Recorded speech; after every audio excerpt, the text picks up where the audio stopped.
friends, it's Amanda here, and today we're talking about the latest release from ColourPop. It's the Meant to Be palette. I'm mainly going to focus on the palette today, but there were a few other little products that were released in this Mint collection, so let's just quickly run through those before we get to the real goodness, this Meant to Be palette, and comparing it to the Just My Luck palette. We have the Matcha Love set. This is released in collaboration with their sister brand, Fourth Ray Beauty. It comes with the matcha face milk and the matcha lippy scrub, and this set is priced at $14 US. We also have two Glitterly Obsessed body glitters. The outer packaging is the special Mint collection packaging, but the packaging on the glitters themselves is just like the rest of their permanent Glitterly Obsessed glitters. These are priced at $8 US a piece. There are two different shades. I do want to mention that these are intended for the body or the hair.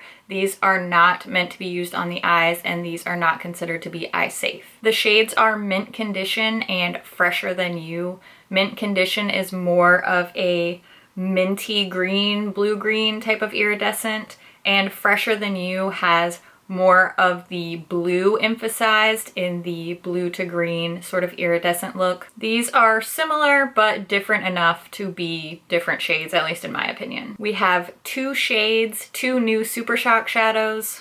The Super Shocks have the special packaging on the outer carton as well as little pot itself. These are the same shape and size as the regular Super Shocks. They have the same little screw top, but these are just a really cute minty green. The Super Shock shadows are priced at $6 US a piece. The shade Flux is a pale minty green matte, and Mint for You is a green metallic. I'm always happy when they come out with new Super Shocks because I love the Super Shock shadows. You can purchase the entire collection, so the palette, the two glitters, the two Super Shocks, and the little lip scrub and face milk set. That's called the Freshly Minted collection, and it's priced at $48 US. If you decide that you want this entire collection, then Freshly Minted is worth it because you save about $6, but it's only worth it if you know you want every single piece and you're going to use every single product. Now, let's get to the fun part, at least what I think is the fun part. I almost always love the palettes the best of any collection, and you guys know, if you've watched my channel, I love some ColourPop palettes. I love the 9-pan palettes, so this is the most fun part for me. This is the Meant to Be palette. This is a continuation of their monochromatic series, particularly their pastel focused ones. I've seen a lot of people asking for a pastel green collection, so I'm always happy to see companies listening to the masses. The Meant to Be palette is priced at $12 US. It has that plastic outer packaging, and this does have a locking clasp closure. When we look inside, there is a mirror in here and then 9 shades. All the shade names are printed inside next to the pans. Probably my favorite thing about this palette is there's no pressed glitters. Taking a look inside, we see a range of minty green shades. We have 4 shimmers, 4 mattes, and then 1 matte with little tiny micro glitters in it. You can barely even tell. This does perform just like a regular matte in my opinion, but it does have some little glitters in there. I heard some buzz on Instagram when this was first revealed that one of the shades in here was a Super Shock shadow. That is not the case. I've confirmed that with ColourPop. These are just regular pressed shimmer shadows, so no Super Shocks, no glitters. I do want to point out that there's an eye safety warning on the back of my palette here. I believe this is a misprint. I haven't gotten the official word on that from ColourPop. When and if I do, I'll make a note down in the description, but I believe this is a misprint because on the outer box for this palette, it says 8 pressed powders and 1 pressed glitter. I believe that this shade is eye safe, this Mojito Mommy shade, and I think that they just mistakenly marked it as a glitter because if you look on their website, when they do the swatches, I'll put a picture up here for you. Typically, they'll denote on the swatch with a little asterisk the shades that are not eye safe and just show you an example of that here, and then I'll show you the Meant to Be palette swatches. I did want to bring that up. Eye safety is something that I talk a lot about on this channel, and this is sort of an unclear situation for me, but I do believe if you receive a palette that has this marked as not eye safe, particularly if your outer box here says that there's a glitter when there's clearly not, I don't think that the shade is not eye safe, but I don't really know. I just wanted to talk about it and bring it up because I want you to be aware, and if you have any concerns, just patch test with this shade. I don't think there's any pigments in here to be worried about. There's definitely not any glitter, but you know, better safe than sorry. So let's move on now that that's out of the way. Before we compare Mint to Be to Just My Luck, let's take a look at the swatches of this Mint to Be palette all on its own. As always, I'll be showing you both finger and brush swatches on the inside of my arm with no primer down first. The finger swatches will be on top and then each brush swatch will be below. For my brush swatches, I'll be using my well-worn e.l.f. flat eyeshadow brush, and I'll clean the brush off in between each shade using my Vera Mona color switch. That way we don't get any transfer between swatches. So let's take a look at those swatches now. Just a reminder to you that the finger swatches are on top and the brush swatches are below. I'm actually very impressed with how these shades brush swatched. Because they are pastels, of course, they do show up a lot lighter with the brush swatches, but they're very even. I was expecting them to be a little bit more streaky or like chalky looking, and I'm actually really impressed with how these swatch. Let's jump straight into the tutorial, mainly because I forgot to film a part where I say let's do a tutorial. I'm priming my eyes with my MAC Paint Pot in the shade Painterly, and then I just set that base down with a little bit of my MAC Next to Nothing powder so that I have a nice smooth surface to work on. For my crease shade, I'm using Dementhe first. I'm going to really lightly build this up. That way, when I go in with deeper shades, I have this underneath to sort of help transition up to the brow bone. So I'm just putting a little bit of that, not being too precise with it. Next, I'm going in with a smaller fluffy brush and using the shade Chill Factor. I'm building that on the outer part of my eye, and I'm also putting that way up into my crease and sort of blending that with the original crease shade. And I know it looks really crazy right now, but this is a shade that really needs to be built up to opacity, and I am taking it slow, blending my little fingers off to try to get a nice smooth look on the eye here. Next, I'm going to mix seltzer and ice cold and just pack that onto the lid with a flat packing brush, really building that shade up all the way across the lid, getting it nice and opaque.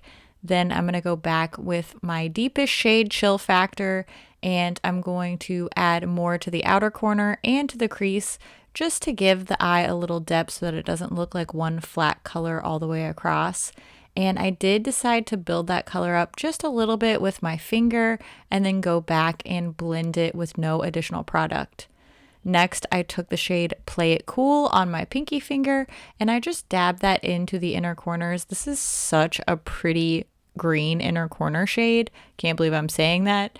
Next, I took the shade Freshman again with my fingertip and applied that over the inner like 2/3 of the eye just to give some more shine, little bit more blending touch up there. Then I curled my lashes and added this Maybelline The Falsies mascara, and that completes the look. I can't believe how much I actually like this. I am usually not a green girl and not into pastels or cool tones, but I really like the way this turned out. It was super simple. I'm glad I left it all on the lid and didn't do any lower lash line, but yeah, I like it a lot. I'm really happy with this. Now that you've seen the Mint to Be palette swatched, let's take a look at a comparison between this Mint palette and the previous green monochromatic palette called Just My Luck. I think that it's pretty clear just looking at these two palettes in the pans side by side that they are not super similar outside of both being green. The shades are pretty widely varied between the two. Once they're swatched on my arm, the Mint to Be palette's on top, the Just My Luck palette is directly below.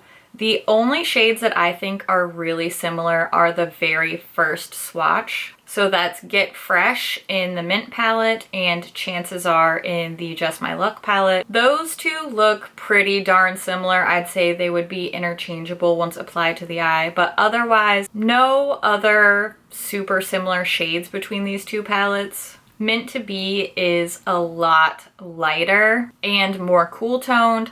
Just My Luck has a lot more deep shades in it, quite a few more warm tone shades, particularly these three, Mary Jane, All of You, and Charmed. Mary Jane is quite yellow toned. All of You and Charmed are more of a brownish khaki type of color. All in all, if you love green eyeshadow, I think you would be more than justified to own both of these. I think they could work really well together. Frankly, Just My Luck could lend a lot of those mid-tone and deeper shades that Mint to Be is missing. That's my main criticism of this palette, is that it just doesn't have a lot of variation and a lot of depth. I think the two lighter shimmer shades, Play It Cool and Mojito Mommy, end up looking pretty darn similar. Play It Cool is more of a white with a green shift, where Mojito Mommy is definitely just like a super pale green metallic shade. Those two look pretty similar. I also think the two lighter matte shades look pretty similar, Get Fresh and Dement. But you know, I can't really fault them, because if they put in a bunch of deeper shades, then it would be hard to call it a pastel palette. It would be hard to call it a monochromatic palette. So I understand the dilemma, but that is my main issue with this palette overall. I actually ended up liking this Mint to Be palette a lot more than I thought I would. I genuinely really like my eye look today. I do think that because of the shades that I chose, it ended up going in more of like a minty turquoise direction. I'm personally not a huge fan of pastels to begin with. I don't think they're super flattering on my skin tone. I think drawing on the richer shades in this bottom row really helped make this overall color scheme work for me. I didn't expect to like it, but I actually do. I mean, I'm not expecting it to be, you know, top 10, top 20 palettes of the year, but I don't mind it. I would actually see myself reaching for some shades in here again. So ColourPop surprised me, and then I surprised myself. And I love surprises, so I'm here for it. Now's the time when I want to hear what you think about this palette. Are you a mint pastel fan? Is this something you've been waiting for? Are you passing on this one? I always love to hear what you guys think about things too, so leave all your comments down below. And as always, thank you so much for watching, and I'll see you in my next video. Bye! Shape? What? I said sape, I meant shape and size. It's great, I'm doing fine. Continuing the tradition of messing up that word. Mint to Be collection palette. Words. All on its own. All. I swear I don't drink before I film. I just can't talk. In between what's wrong with me? Those two end up look See, I'm just thrown off. My mojo's thrown off when I wear green eyeshadow because it's just not my jam. Although it does look pretty cute. Okay, I'll stop. My luck could Wow, okay. Cute, okay. I'm fine. I really want some Thin Mints now. I feel like Thin Mints are the crowd favorite, but I'm a Samoa girl. Samoas are so polarizing. People either love them or hate them. It's okay if you don't like them though, because that just means there's more for me. Also leave a comment, what's your favorite Girl Scout cookie? It'll be the most random comment section. Anyway, have a great day. And you are special. Okay, bye.